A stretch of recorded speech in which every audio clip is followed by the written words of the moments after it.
All right, we are back here on the podcast, getting you ready for your fantasy football drafts. We got a lot of fun stuff going on here. Join me today to break it all down. A great fantasy football expert from, I believe, the Draft Shark podcast and a bunch of other outlets. Matt Schauf is here. Matt, welcome. How are you?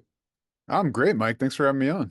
Thanks for coming on here. And obviously, we're getting into the preseason. Very exciting times for fantasy football. So, what's your general thoughts on what we're looking at this year as you get ready for your drafts? I mean, it's always fun no matter what's going on a given year. It would be a little bit more comfy if we didn't have some questions at the top of the draft, like CD Lamb holding out, Christian McCaffrey dealing with the calf. But, overall, there's always something to get excited about and always something to be concerned about. But that's why we do what we do, right? Yeah, I don't feel like there's more of those this year as well. I mean, you mentioned those two. I know the Brandon Ayuk trade saga as we're recording is still not resolved. It's like maybe might be a Steeler, so we'll see if that ends up happening here. But like, it's always complicated. You got to be on your feet when you get ready for this. Be nimble on your feet and getting ready for a draft. That's right. Yeah. Always be ready to react to anything and be ready to react to how the people you're drafting with react to it. Yeah, that's for sure here. So obviously, right now, like we know the value of Christian McCaffrey. We know that he could be a league winner when he's healthy. He was relatively healthy last year, missed like maybe parts of a game or two, had issues the year before that here. Like, is he the slam dunk top pick if he's available, or are you looking at some of the receivers as a safer option? I would still say that CD Lamb is a bit safer. I think that even though the calf does seem like a minor issue with McCaffrey, it's a slight warning on what the downside risk is with him. It takes a lot of luck. Like, you said we saw it last year. If McCaffrey stays healthy, the ceiling goes higher than anybody else. But a lot of luck goes into staying healthy through all of the touches that he has in an NFL season. So I think there's definitely a decent chance that he gets some other ding along the way, misses some time. And at the top of the board, we're splitting hairs. That's just enough for me to make the receiver the top choice ahead of him. I won't arm wrestle anybody who says it's McCaffrey, and I'm stupid for saying Lamb, though. Yeah, I know. Remember last year, Justin Jefferson was getting a lot of the top pick buzz, and then he has the big injury. So even you think receiver might be safe, you can't even guarantee that. Right. Yeah.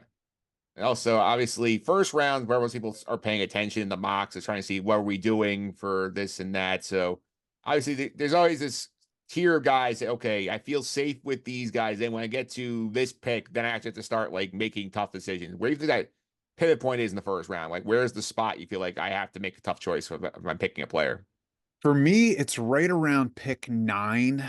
I feel pretty good through the guys we talked about, through Amon-Ra St. Brown. Jamar Chase, even though he's not participating in practice right now, still feels pretty good in the middle of round 1. Tyreek Hill's up there. The top 2 running backs behind McCaffrey, Bijan Robinson, Brees Hall, I think, are decently comfortable in round 1. It's when you get to the point where it has been AJ Brown, Puka Nacua, like Puka Nacua's got a knee injury that kind of pushes him maybe out of round 1. AJ Brown doesn't quite get as many targets as some of the other high level wide receivers, so there's a little bit of weekly risk to him. That's in the range of round 1 where it gets to be less comfortable, and I'm a little less sure. And if I have the ninth or 10th pick in multiple drafts, my draft is probably not starting exactly the same way every time. Yeah, I would agree with that. I feel like that's a spot where, like, if you're back there, you rather be at 12 where you get to take two shots at the apple, as opposed to like 9 or 10, where like if you guess wrong, maybe three sure things go after you, and then you come back and take another Christie choice. Mm-hmm. Yeah. Yeah, I think that's an interesting spot here as well. In terms of let's go through some of the positions here. Quarterback, obviously, we know there's a lot of ways you can skin the cat. You want to go for the quarterback, use some rushing yards, you get the pure passers, depends on really your league settings here. Like, how would you break down the quarterbacks? Like, what do you feel like the top tiers of the quarterbacks are? I really like to make quarterback work for me. And what I mean by that is not go in with a plan of this is where I'm going to target my QB, but know the different levels. I'm willing to take Jalen Hurts even as the top quarterback off the board if I'm in a league that pushes the whole position into round 4, maybe even late round 3, depending on the format. Of course, if it's super flex or anything else, that changes things. But that's the first point where I'm willing to take a quarterback. I don't feel like I need to get one of those top 1 or 2 guys. I'm fine with waiting a little bit further and taking Dak Prescott or Joe Burrow if they slide down the board. Kyler Murray, I'm comfy with. And then Jaden Daniels has been a favorite quarterback target of mine, a favorite quarterback target for my Draft Sharks compatriots. I think Jaden Daniels is going later than he should versus his upside. Like, look at Anthony Richardson going QB5 in a lot of places, QB6, no lower than that. We've got Jaden Daniels another 2, 3 rounds behind Anthony Richardson, despite presenting a very similar skill set and fantasy outlook in terms of how he scores points, lots of rushing potential, throws a good deep ball. Jaden Daniels even brings more proven passing ability than Anthony Richardson does, just because he started longer in college. So we know a bit more about what we're getting as far as he goes. So the fact that he's going several rounds behind Anthony Richardson makes Jaden Daniels a specific value, a guy that I really like getting when it lines up with the rest of my draft. Yeah, so in general, like if you had your way, you're not like taking it for like the first 3 rounds. You're like one of the skill position guys first. Yeah, probably round 4. Like I said, sometimes end of round 3, it can make sense. But usually, if I get to round 4 and Jalen Hurts is looking at me, that's the first spot where I'm like, yeah, it might be quarterback time. Okay, in terms of the running backs here, I feel like this is a spot that's really changed in the last like 10 years where like you have fewer bell cow backs where it's like every down guys where now it's more like, okay, this guy will get like 200 touches, this guy will get 100 touches on the team, you know, the pass catching backs. It's very tricky for running backs here. So like how would you feel the running back situation breaks down? How would you approach running back?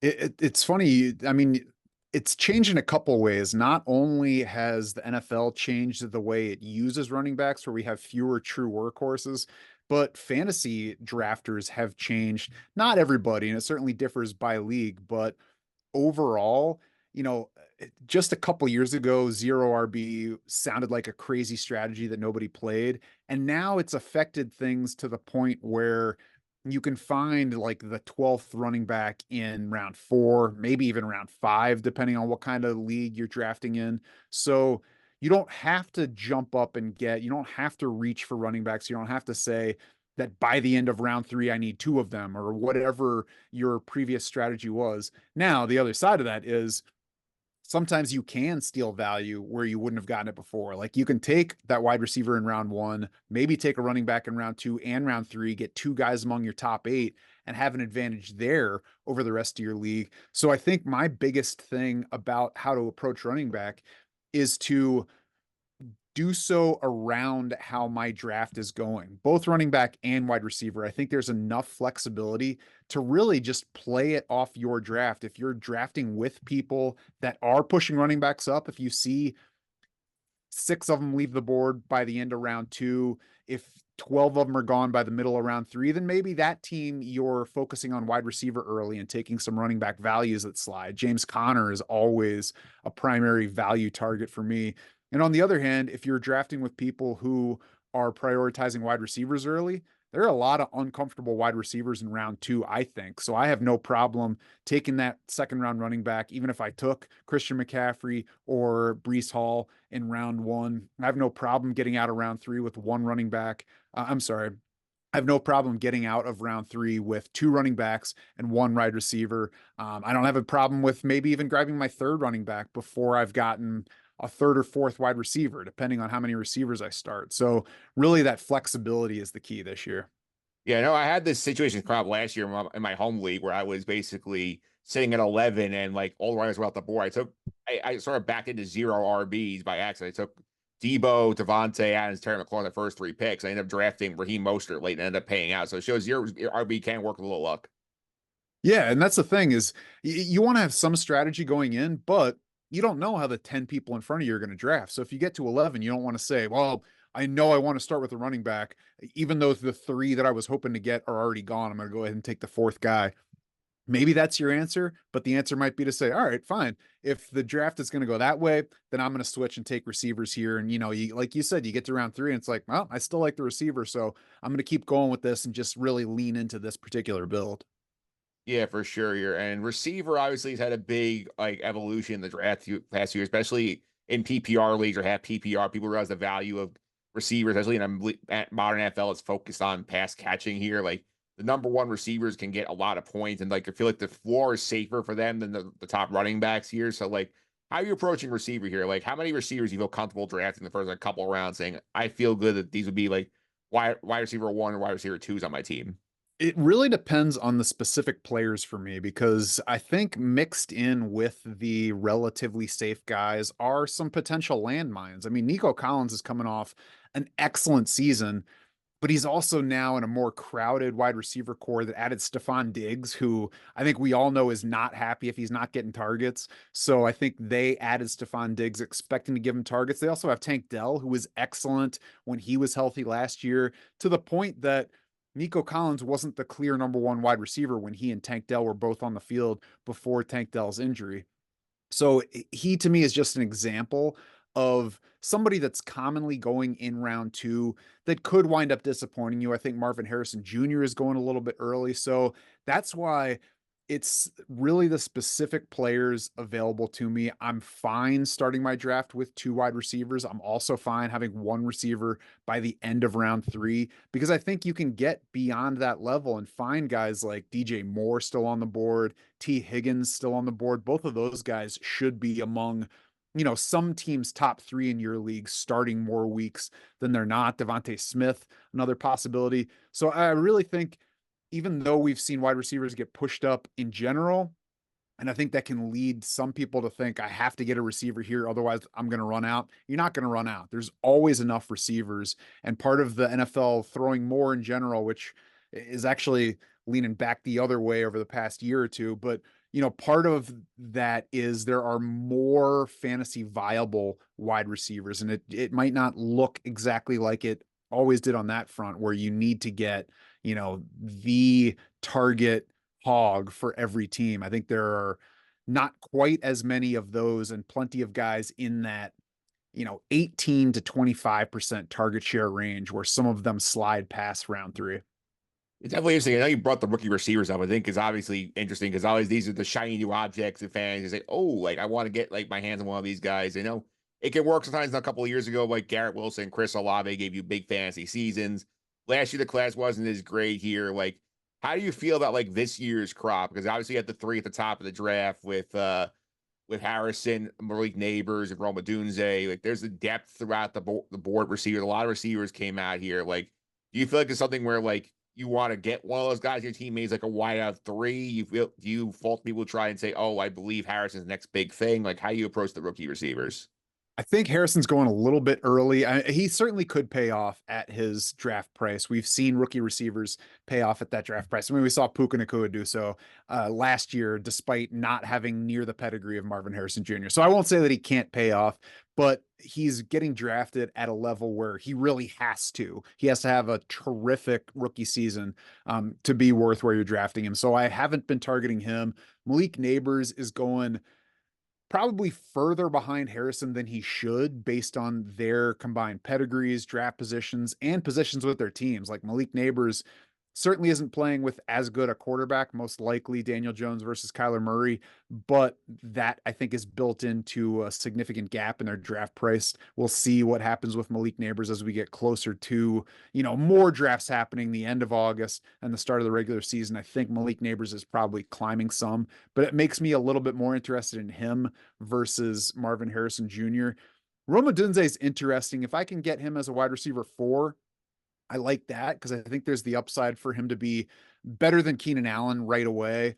Maybe push DJ Moore if he's that good. I don't know. We'll see about that. But I would like to have Rome Odunze in like a low wide receiver 3 to wide receiver 4 range, just in case he sees limited targets throughout the season. Maybe Caleb Williams isn't ready to shine immediately. Beyond that, I mean, it's a talented rookie wide receiver class. I haven't necessarily been targeting them a lot because I think people have, in general, as a draft community, learned that there is value in rookie wide receivers, and especially learned that if they're going to pay off, it tends to be later in the season. So you see drafters targeting them with the plan to wait and score points with them later in the year. And I think, for example, Brian Thomas Jr. has been going uh, 3, 4, maybe even 5 rounds ahead of Gabe Davis, who's his teammate in Jacksonville. And I think that's far too certain that Brian Thomas is going to outscore Gabe Davis in fantasy when Jacksonville just signed Davis for 13 million a year. So for that kind of reason, that kind of situation, I have been leaning away from the rookies at cost, not because of anything against the class overall, though. There's certainly nothing wrong with getting shares of this group. Yeah, that's for sure here. Tight end, obviously, always one of the most difficult positions to fill in fantasy. We know that like there's a handful of guys at the top who are worth it depending on where you take them. And then as a lot of people say, at what point just punt the position until very late in the draft here. Like how many you feel are worth taking before you get to that point where you say, okay, I'm just gonna punt tight end and hope I get lucky every week. This is similar to a quarterback where it depends on exactly where a guy hits me. There are plenty of times in round 3, or certainly if he makes it to early round 4, that I'll take Travis Kelce.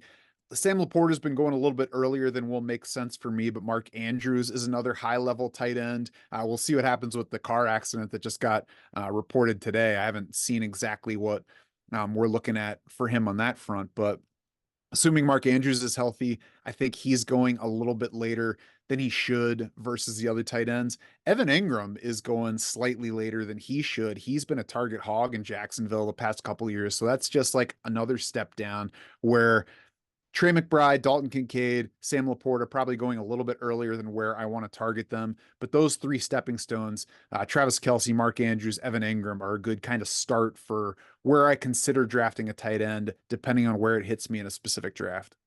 Yeah, one guy I think is curious too in that position is George Kittle, obviously, because you have the uncertainty of Ayuk. Debo has not been happy with his contract at times here. You wonder, like, I know they drafted a receiver San Francisco in the later rounds. You wonder maybe like if George Kittle gets a little more target share, maybe especially if Ayuk's deal ends up getting completed by the time this podcast released. Yeah, certainly. If Ayuk's gone, I mean, George Kittle gets more attractive and he's going in a fine range this year. David Njoku's getting some buzz about maybe challenging for the team target lead. Kyle Pitts is interesting because we know he's talented and there's a new offensive system in there. So maybe there's a lot more passing and more efficiency. I mean, Jake Ferguson was terrific in his first starting season. He's another consideration. So really, it's pretty easy for me to fit tight end around what I'm building otherwise and how that draft is going as opposed to specific targets. All right, let's do some quick rounds here. Quarterback, give me a sleeper and a bust at the position. You feel like a sleeper you got you like target, you feel like it's not getting enough hype, or somebody who's getting overhyped. Like what if you feel about quarterback? Geno Smith 2 years ago finished the season as a top 8 fantasy quarterback. He had less talent around him at that point than he does right now with DK Metcalf, with Tyler Lockett, who's 32, but still productive, with Jackson Smith and Jigba coming into his second season, sounding like he's going to have a better role, and with Noah Fant being the clear starting tight end. Like, those are very talented pass catchers around Geno Smith in what should be a pass friendly offensive scheme. And even in the backfield, Kenneth Walker and Zach Charbonnet give him a nice set of backs to just kind of help round things out. Geno Smith's now going low in QB2 territory. So you stash him as a backup and you might end up with a top 12 quarterback by the end of the season. In terms of busts, I don't know that there's anybody that I'm saying 100% be off of, but CJ Stroud, I think, has been going too early versus what his outlook is. We all love the wide receivers. We all love what CJ Stroud did last year. And he, very well could have this year where he throws 40 to 45 touchdown passes and pays off at where he's drafted. But he doesn't have the rushing upside. So he's going to have that kind of huge passing season to really become a value or a difference maker from the top 6 level where he's been getting drafted all draft season. Let's go same thing with running back. Give me just a sec. Sure. Um, so running back, one deep sleeper I like. I mentioned James Conner. I wouldn't consider him a sleeper because he's going early enough that he's going to be a no less than an RB3. But a deep sleeper that I like is Bucky Irving with the Tampa Bay Buccaneers. Somebody that you can draft as a full reserve. You don't need anything from him early in the season, but he joins an offense where Rashad White acted as a workhorse last year for the Bucs, even though he's been an inefficient rusher through each of his 2 seasons in the NFL so far. Ranked very low in rush yards over expected, so not getting even as much yardage as you would expect on a per run basis from what's being blocked. Bucky Irving has already gotten praise from Todd Bowles for the way he runs. He also caught a bunch of passes in college. So it's quite possible that he is a similar talent to Rachaad White, maybe even a better runner. I think there's a chance he takes some rushing work away from Rachaad White this year. And certainly if White goes down, Bucky Irving could just be a breakthrough kind of piece. On the bust side,